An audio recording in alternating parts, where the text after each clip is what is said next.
Welcome back everybody to the Car Dad YouTube channel. Today we have the 2024 BMW X7.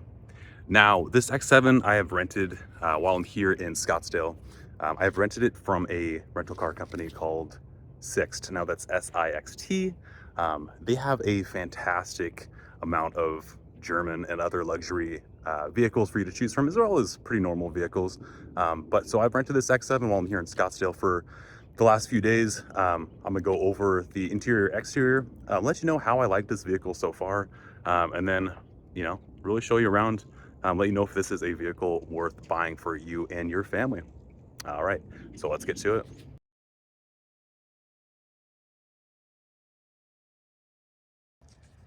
All right, so the 2024 X7. So this starts at $78,000. This one is in the $80,000 range with the specs that it does have. This is BMW's three-row SUV. Now, this is not like your typical three-row because this can be configured with captain's chairs in the second row for easier access for your passengers. So with this new body style, now it has been out for about a year now, but so as standard, you do get the 21-inch wheels right here. You do get BMW's new split headlight design. Now this is the biggest difference that a lot of people notice when they see the new BMW X7. So BMW has put their LED technology here. So these are the daylight running lights. And then obviously your lows and high beams down there. But this split headlight design is pretty striking. It is something that sets the X7 apart from the other BMW SUVs out there, such as the X5 and the X3, but also is just a fantastic design. So down here you can see that it does have the radar for the adaptive cruise control, and also of course the front camera right there, and also the other sensors for parking and so on. You do have some very large fake vents right here. Now I'm sure in some of the higher performance models those aren't fake, but in this particular one those are not functional. So really just an overall design choice that makes this thing look pretty darn aggressive in the front. So moving on from the front of the vehicle, you do have roof rails as standard. These ones are in a silver color, as this car does not have the blacked out package. Obviously we got some great convenient side steps right there. Kids love that. It makes getting in and out of the vehicle a lot easier. But you also do have BMW's hockey stick design that they've used on many of the other vehicles in the past, especially the 7 Series BMW. A lot of people have made fun of it looking like a hockey stick, but this is definitely a lot less looking like that. Some people might not be into this chrome look, but it is present in this. Again, this is not a blacked out package. With those, that will be not so chrome and shiny and reflective. But overall, the back of this vehicle, the front of it, the sides, all look fantastic. All right, and then let's move on to the back of the X7. So you do have this pretty standard chrome belt trim. You see that on a lot of luxury SUVs nowadays. I'm not sure why everybody's doing it, but on this it looks pretty darn good. And then you do have BMW's newer taillights. They are meant to be like a 3D look. You've got some chrome exhaust tips down there. Now those are functional. You do have the actual exhaust tube coming out the back. So they are fake / functional, but in regards to a lot of other luxury manufacturers out there nowadays, this is the most functional you're gonna get, unless it's a performance model. But overall, the back of this vehicle looks fantastic. All right, and so the performance of the X7, this does come with the 3-liter turbo inline-6. This does have xDrive. This is the 40i model. It's got 375 horsepower and 398 pounds of torque sitting underneath the hood right there. This does get 21 miles per gallon city, 25 miles per gallon highway. And the curb weight is 5,417 pounds. So a bit of a porker, but you know what? You do feel that in the braking. The brakes are great on this, but when you're coming to a sudden stop, you do feel the weight jolt you a little bit. But overall, 21 miles per gallon city and 25 highway with a 23 combined, that's not terrible for a 3-row SUV from BMW. So, take it as it will. This is no, electric car. This is no hybrid. But for the miles per gallon for this size of vehicle, not too bad. This does, if equipped with the towing package, you do have the ability to tow 7,500 pounds, which isn't incredible in regards to towing capacity. But let's be real, not many people are going to be towing with this. But if fitted with the towing package, it can handle 7,500 pounds, which is good enough for most boats, smaller trailers to tow behind it, and just your basic things. But you're not going to be towing any horse trailers or large boats. But again, this is good enough for 90% of the people or the population. Let's be honest, most of these people are driving this are going to be taking this on their commute, taking their kids. They'll likely not be taking this camping or in any occasion where they have to tow anything more than 7,500 pounds. So not too bad. Equip it if you can, but 7,500 pounds is not bad. All right, let's move on. All right, and let's first start off with the storage. Now, in the back of the X7, you do have the split tailgate, like most of the BMW X SUVs at this point. So all you have to do is click this button right here, and you also see there is a button so you can lower the back of the vehicle with the air ride if you do have heavy objects to put in. So it lowers it so the lip is a little bit lower. You do have the ability to raise and lower the third row seats from here, as well as lower the second row from here as well. So to put down the third row seats, you just gotta click these buttons. But first off, let's talk about the legroom in the back. So with the third row seats up, you do not have a lot of space. So, it does have a lot of space in regards to other SUVs in the mid to large size segment. But overall, it's really a place for children, as many of the third row seats are. But you do have USB-C back there. You also do have some good storage. So let's put down the third row seats right there. So just gotta wait a second. So the headrests pop down and just fold down like that. We'll do that for the other side as well. All right, now just give it a second, and those are down. So behind the third row seats when they are up, so when they were up, you have 12.8 cubic feet of storage behind the second row. So this is how most people are going to be driving around. So you do have 48.6 cubic feet of storage, which is pretty good. This is definitely more than things such as the BMW or the Audi Q7 that I drive on a normal basis. But that's quite a bit of storage. Over here, you do also have you have your jack right there. You have your first aid kit. You have a 12-volt socket. And then you see these rails. These are for the cover. And the cover is nicely stored just down here. And that's something that, not a lot of SUVs have. A lot of these SUVs, they don't have much room down there, especially figuring that this does have a spot for a spare tire. But many of the SUVs, you do have to store that cover in your garage or in your house. So to install that, you just have to put it right here, and that does pull out to fit right there. So otherwise, the storage in the BMW X7 is a great place to store your things. With all the seats down, if you really needed that functionality, you do have 90.4 cubic feet of storage. So with that down, third row down as well, 90 square feet. That's huge. So if you ever need to, do some trips to IKEA or the hardware store to gather some lumber, this is a great SUV for that. All right, moving on. All right, and next we have the interior. Now the X7 has a very similar interior, if not identical, to the BMW X5 that I had reviewed a few videos back. But obviously, since this is a bigger and wider vehicle, it's got some slight tweaks just to make it fit the vehicle's size a little bit better. But as you can see, it does come with the BMW iDrive 8, which is still touted as one of the best infotainment systems in the industry. And it does have Apple CarPlay that you can select from, also Android Auto. This infotainment system, I've been using it over the past few days, and it's been great. Some people do not like having their climate control buried in the screens, but BMW has made it relatively easy. All you have to do is click the climate button right here. It does take you to both the driver's and the passenger's seats configurations.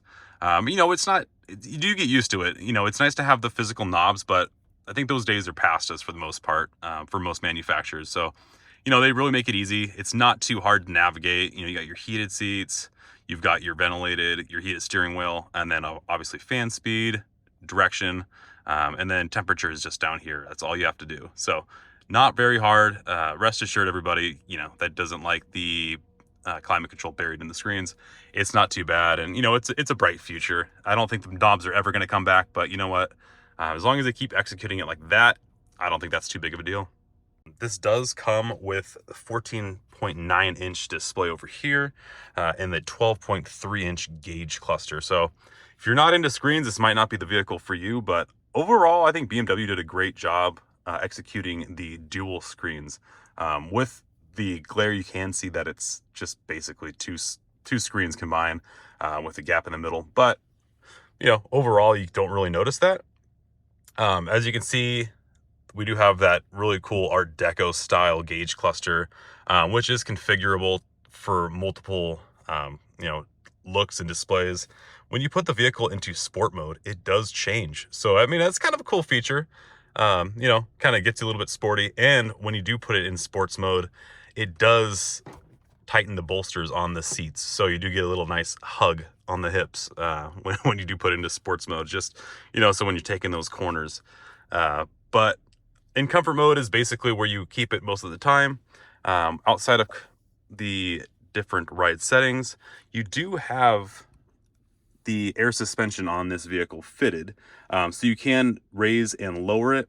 The lowering function can be used in the back and activated in the back. So if you're putting in bigger items into your vehicle, you can lower the back for easier access. This does come stock with the Harman Kardon stereo system with 464 watts and 16 speakers, as you can see in the corner. I've been using it. I love my music. It plays amazing for really any genre. The bass is super clear. You know, voices are clear. It's very highly recommended. You can option it with a higher end Bowers and Wilkins system, but I would just save your money and go with this. So with the ambient lighting, that's really BMW's new thing, especially on this X7. It really looks good, and as mentioned, when you put it into sports mode, it does turn to red. So it does change with the functionality and with the ride setting, which is pretty cool. And you can also change that completely customizable with RGB colors, so you can make that really any color you want, anything your heart desires. So that's pretty great. The front seats are heated and also ventilated, as well as the steering wheel. And one thing that I didn't really know until I did turn on my heated seats is that the armrests, both here and here, are heated. And that's something that I've never experienced before, and I'm guessing is probably pretty new to the two vehicles, really, because I've only ever experienced heated steering wheels and heated seats, but heated armrests, now that's a game changer, especially if you do live in colder climates, or shoot, even if you're just relaxing as the passenger over there. It's really a great thing to have. But overall, with these quilted leather seats, the heated and ventilated seats as well, it's really a great place to be. The seats are just so customizable as well. As you can see, we do have this beautiful quilted leather. We do have the ability to extend both the headrest and the shoulder area, as well as, of course, the leg bolstering and side bolstering over here, really on both passenger and driver side. You do get quite a bit of storage in this vehicle. You do have the typical cup holder area with regular USB, a 12 volt right there. You do have wireless charging right there as well. A good place to store your items to the right. And then within the glove box, it is quite deep. So you do have a USB-C port down there. You know, probably about 5 inches, 6 inches deep of storage. So you don't really, not much else you need. And of course, you do have this sneaky little cubby over here on the left. So that's a good place to put your garage door openers, or, you know, so on. So yeah, the front of the BMW X7 does have a great amount of storage. Let's move on to the back. All right, now for the rear seats of the BMW X7. So the back seats of this X7, now during my trip and during this rental of the X7, I have had my daughter's car seat right here.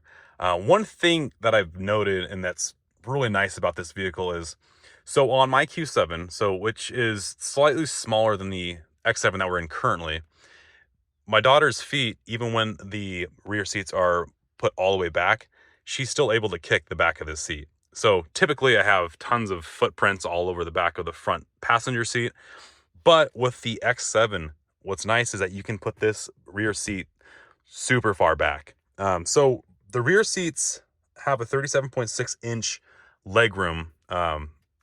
So that's fantastic. So when you put the car seats right there, it's just far enough away for a 3-year-old not to be able to kick it. So parents out there, that's a pretty valuable feature for your passenger seat not to have a bunch of footprints all over it. So that's fantastic. The legroom, I'm 5'9". I've got tons of legroom. I'm very comfortable back here, especially with the panoramic roof. You do have the charging ports back here, so USB-C back in the back of the front seats. You do have the option, and now this isn't available as I am aware from the factory, but you can get the infotainment systems that do connect to these ports back here. But yes, like I was saying, the panoramic sunroof is fantastic, makes this back seat feel very airy. But what's also nice is that you do have the panoramic roof in the back for the third row seats as well, which helps the passengers back there not feel so claustrophobic if you do have adults back there. But children, they'll appreciate it as well. The third row seats do also have a climate control that is just right back here, and I'll show you a video now. And so that's nice that the rear seats can control their climate on their own. But for the second row seats, you do have climate control down here, which has the heated second row seats, but also fan speed and temperature, as well as down there you do have 2 USB-Cs and a 12-volt, as well as some additional storage down there, and also storage in the back of the seats, as well as spots for liter bottles, and also large door cards for storage. What's also really nice, and this is a great function, is you're able to control the panoramic sunroof shade, as well as the side shades back here. So as I had shown you before, you do control the rear passengers shades from the front, but also passengers control them here. Now, if you do have the child control lock on up there, they will not be able to mess with any of these controls. So those will be locked, as well as the window functionality. Overall, the rear seats on the BMW X7, fantastic place to be. Some additional storage as well is in the center armrest. So you do have these, that's kind of difficult to open. You do have these 2 large cup holders right there, which, man, this does not close nicely. So just something to note. But then you do have some things for your just a random knickknacks here. You do also have the ability to lower just the middle seat. So a nice pass through right there. So if you need to, go skiing or just throw some lumber through here without having to take down the second row seats, that is possible. So I just got to throw that back up. And there we go. It obviously does have ISOFIX points, which I've utilized with my daughter's car seat. The third row seats do have that as well. When you have those up, can't see putting a car seat back there, but it does have the ability. So nice to have for parents. Pretty standard, but again, great place to be. One of the main reasons somebody would be considering buying an X7 over the smaller X5 would likely be for the additional 18 square feet of cargo space. Once the necessity for a luxury German SUV is established, the only question remaining will likely come down to one simple question. Is the X7 a better looking vehicle in comparison to the Mercedes GLS 450? Well, if it were my choice, the split headlights on the X7, they really just do it for me. Since filming this review, I can't stop thinking about the striking looks and buttery smooth ride. If you're in the market for a full-sized luxury SUV, the X7 should be at the top of your list. Thanks for watching.